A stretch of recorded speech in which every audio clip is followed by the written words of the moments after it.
Halo semuanya, pernahkah kalian mikir gimana caranya komputer bisa ngerti perintah kita?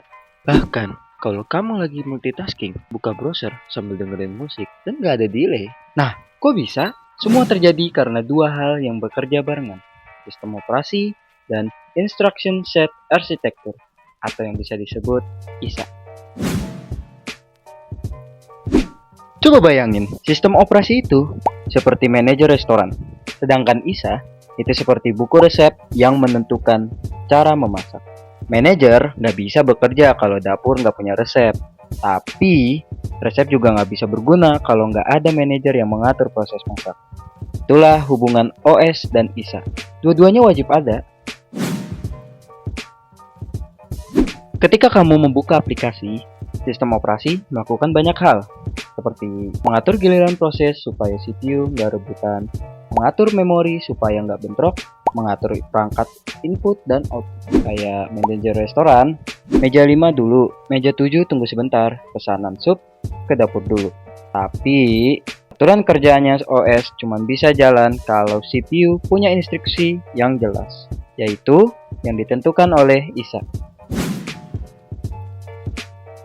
Instruction Set Architecture atau yang bisa disebut ISA itu menentukan jenis instruksi apa saja, cara CPU mengambil data, bagaimana data dihitung, bagaimana perintah lompat. Kalau instruksi breadth tidak diprediksi, CPU bisa salah langkah.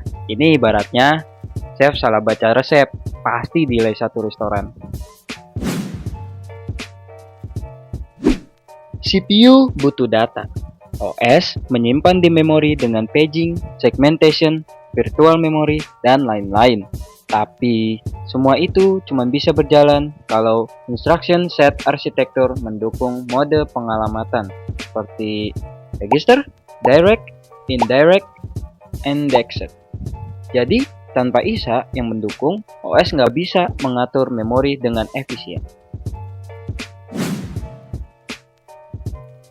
Arsitektur x86 dan ARM sama-sama bekerja berpasangan dengan OS. Arsitektur x86 terdiri dari segmented ditambah patch untuk proteksi ketat, sedangkan arsitektur ARM terdiri dari domain access control untuk hemat energi. Makanya, arsitektur x86 banyak dipakai di PC, sedangkan arsitektur ARM mendominasi di smartphone.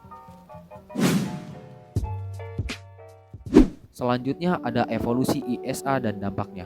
Dulu dunia mengandalkan CISC yaitu instruksi kompleks. Sekarang banyak beralih ke RISC yang lebih sederhana dan efisien. Contohnya yaitu ada MIPS dan ARM. Kenapa?